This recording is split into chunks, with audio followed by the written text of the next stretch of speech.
Thank you all for inviting us, Kayelene and I, to be here today and to share our story of the Casino District Memorial Hospital Essentials of Care reform journey that we've been undertaking over the last 14 months in terms of enabling and integrating EOC into the broader safety and quality healthcare agenda context. So just to give you a little bit of idea about Casino, the Casino District Hospital is part of the Northern New South Wales Local Health Service District, and we're situated in the northeastern part of the state, very lovely part of the world. Our LHD is basically divided into two networks, one being the Tweed-Byron network and the other being the Richmond-Clarence network. Casino is actually probably half an hour from Lismore, and we have an average population of around 11,000, of which probably 10% are Indigenous.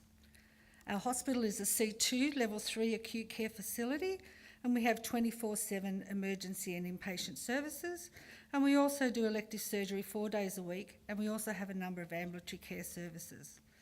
The current funded inpatient capacity in Ward Block 1 is 26 beds, and we have an additional 3 surge bed capacity, and we've just been advised that we will be getting a new 12-bed ED department, so that's very exciting for us.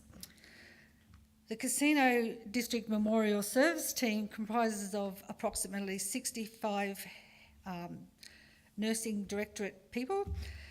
We've got a radiologist and a pharmacist, where our medical model is a GP VMO, and we have a CMO in the ED department. However, we have been unsuccessful in recruiting to that, so we rely on locums coming through.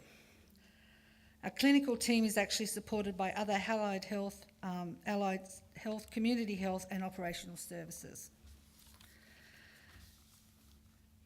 I think it's fair to say that if we talk about change being a constant, but I think it's really fair to say that Casino has experienced a significant amount of change over the past 18 months in terms of both its content and its impact. And some of these have actually included management team changes, with myself new in December in 12, and a new Richmond Clarence Health Service Executive Director in May the next year.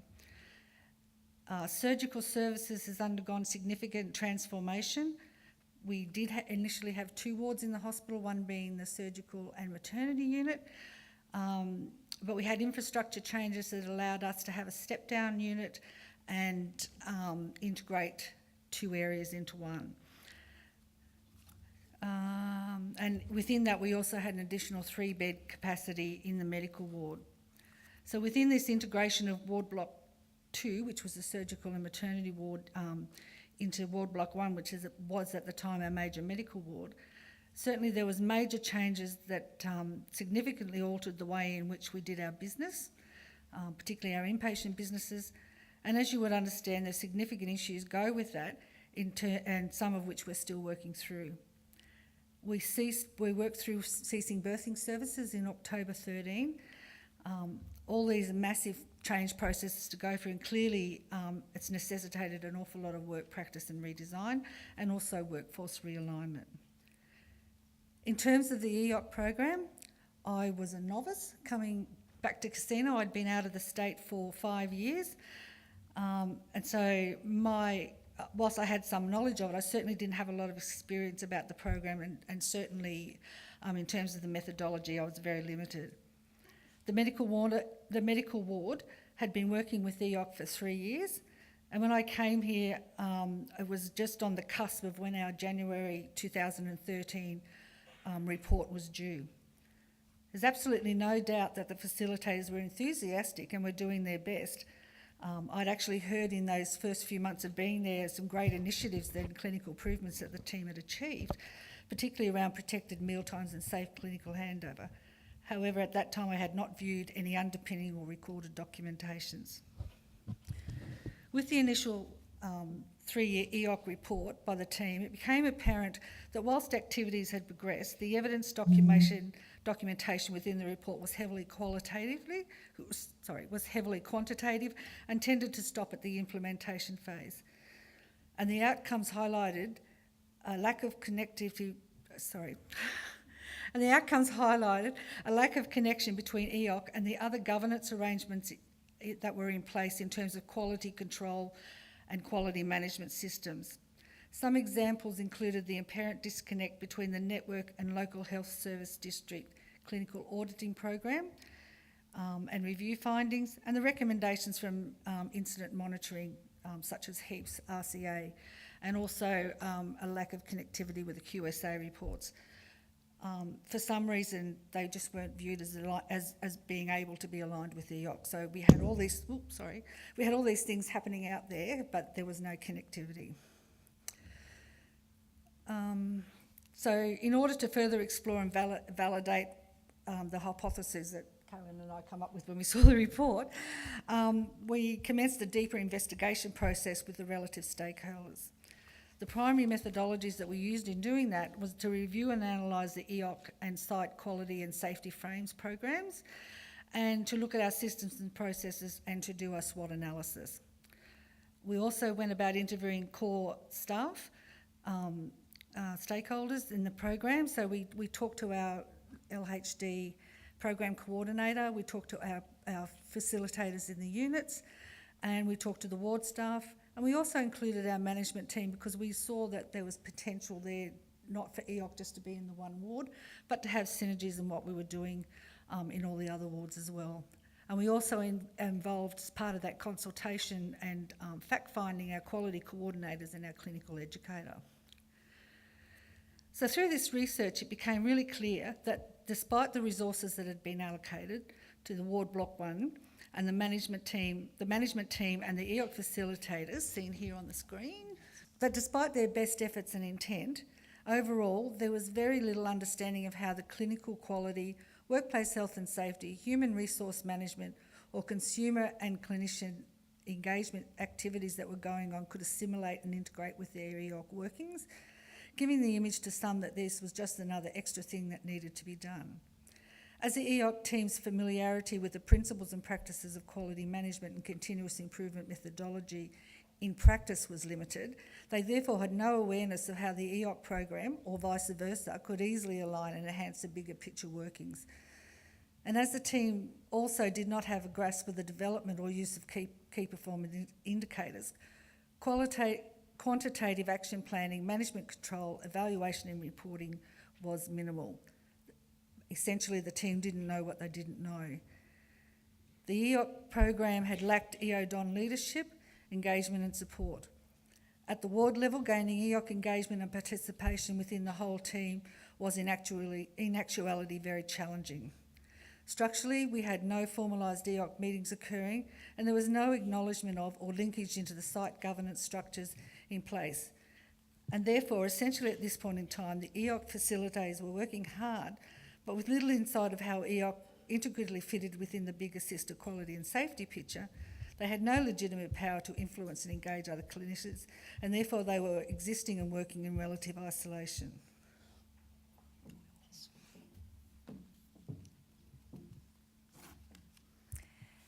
So thank you, Ellen. I'm now going to talk about what we have progressed in terms of improving the primary causal themes that are just listed on the screen. They being team knowledge and understanding of how EOC fits and aligns with the core business functions and performance measures. Secondly, building in Casino Hospital's senior management team sponsorship, leadership and engagement into their EOC program. And thirdly, recognising, acknowledging and formalising the EOC program as an integral component of the facility's structural and operational framing arrangements. Initially, in order to assist staff with understanding of where EOC aligned with the broader governance and quality functions, a mapping exercise, which is on the screen I believe, was undertaken. The document demonstrates where the EOC domains link with the Northern Local Health District Service Agreement, National Safety and Quality Health Service Standards, Health District Clinical Governance Framework and the OHS and IM profile. Alongside this exercise, the various management action plans currently in use were evaluated, including the EOC planning framework, and the decision was made to standardise the management action plan template at Casino. And this first screen is initially identifies where the essentials of care domain sits how it fits into the framing program, the national standards, the purpose of what was happening. And then we had key performance indicators and reference triggers that you'll actually see on this screen here. Were used to assist staff in determining our objectives, that is, what do we want to achieve, our actions, what do we need to do to achieve our objectives, our KPIs or key performance indicators, that being how are we going to evidence or measure our actions, and by whom, who's going to coordinate getting this done, and by when will this be done. Around the same time, a lot of activities also progressing around redesigning casinos' base governance structures. And on this screen you will see our now redesigned casino committee structure, which did comprise of the Casino Hospital Quality Framework, designed to align with the Local Health District Clinical Governance Framework. The clinical quality and safety and the work health and safety plans were evaluated and redeveloped, and the site committees, which are on the screen, were restructured and streamlined into 3 core meetings, they being a clinical quality meeting, work health and safety meeting, and a site executive committee. EOC was recognised within the governance structure as a formal subcommittee of the Clinical Quality and Safety Committee. And then, in terms of EOC, a 6-month falls working group was established to address the recent high incidence of falls and non-compliance with the Health District Falls Injury and Prevention and Management Policy and underpinning policy directive. Standardised monthly committee and team reporting was being introduced, and that was via a standardised format. External to casino, there was a committee feedback reporting system that was introduced.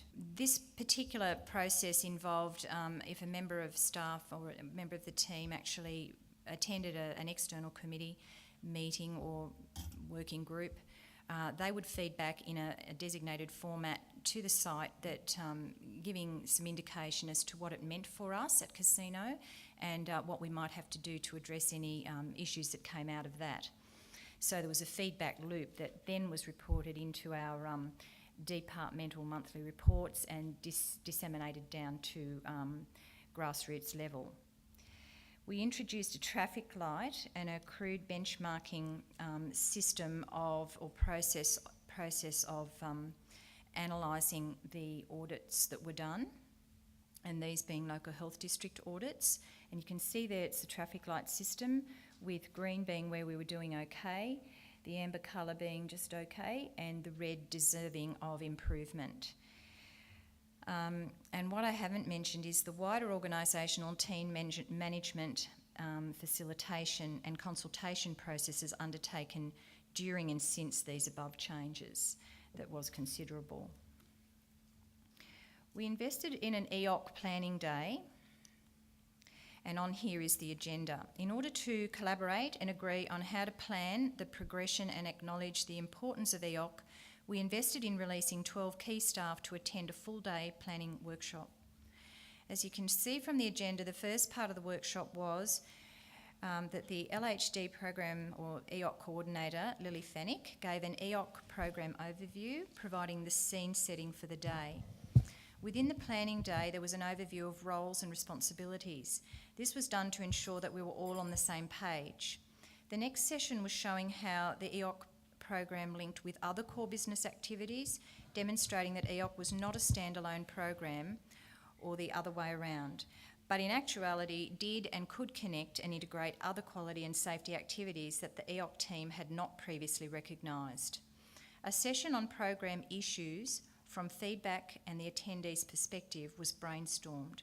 This highlighted our knowledge of what was working well, identified the gaps and barriers and opportunities to allow improvement in the integration of activities and functionality.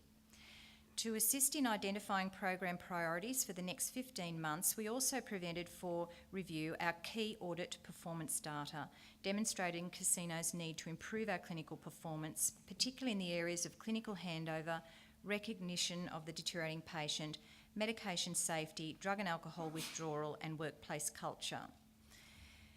The afternoon was spent work group planning and feedback and determining our agreed EOC plan of action. There's images here, there's 2 screens, I think, of the planning day. Feedback from the team was that the day was overall positive and value-adding. In terms of improved management, team support, leadership, engagement, implementation, Ellen is a member of the Northern New South Wales Local Health District EOC Steering Committee and has completed the EOC Engaging Teams to Achieve Effective Workplace Outcomes module.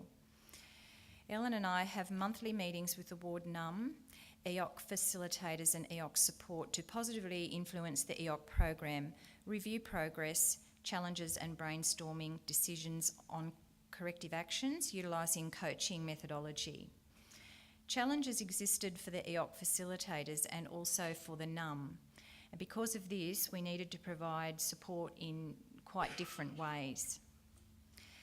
We meet with the local health district EOC program coordinator when she is on site, which is usually every 4 to 6 weeks. All of this casino hospital management team have been assigned executive sponsorship portfolios with the role and objective of supporting and guiding activities in those domains and standards, and in linking them with other learning and skills acquisition programs. Recently commenced formalised ward-based EOC meetings, providing a more formal process that broadens the team awareness and program orientation, facilitates clinician engagement in the program, acknowledges and addresses performance variance, and we have an EOC board for showcasing achievements in the ward central corridor for consumers, public and staff to see and ask questions about, plus another EOC board for staff awareness. Ellen and I have committed that at a minimum, one of us will attend these meetings. We also participate in the collection of patient stories, EOC observations of care, team support and reflective practice. One of the other focuses we have at Casino is better workplace culture improvement. And within Ward Block 1, we have introduced the team's EOC vision, values, workplace culture and team goals into this process. And I would like to share now with one of our improvement outcomes achieved through using EOC approach, this being safe clinical handover. Some of the strategies that Ellen and I contributed to this project was to assist in raising awareness of performance gaps through auditing and clinical review findings, traffic light presentation of data and benchmarking with like or peer health district facilities, as you saw on a previous slide. Directed and ensured that shift-to-shift handover occurred at the bedside over the 3 main shifts per day. Initiate the inclusion of the evening and night supervisor in the ward bedside handover process to engage with and demonstrate our senior commitment and support, and engage the pharmacist in the emergency department toward clinical handover as a means of improving medication safety compliance. Training on ISPA escalation via the clinical nurse educator, which focused on the deteriorating patient, and observation audit of the clinical handover process before and after.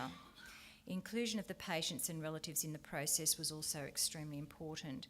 And this is a slide here that shows, I don't know if it's on your left or your right, the left. What we did previously in our main medical ward with handover was directly behind the desk in a room, away from everything, taking our handover and doing goodness knows what else. And on the right-hand side, obviously, the new bedside handover process. And I'll just hand back over to Ellen now to finish. So in conclusion, whilst we would like to say we have been able to achieve all the outcomes in terms of systems practice and transformational goals we were striving for, has been successful, but in all honesty we can't. However, we have come a long way. We have just recently moved to structuring working groups around all the 10 national standards and as Casino's core criteria, and believe that we have a strong foundation from which to build upon in terms of effectively improving the EOC goals of enhancing contemporary patient care delivery through evidence-based practice, critical reflection and the analysis of feedback from our patients, families, carers and staff experiences. Achieving better patient outcomes through the establishment of an effective clinical environment and recognising, acknowledging and celebrating excellence in care. Thank you.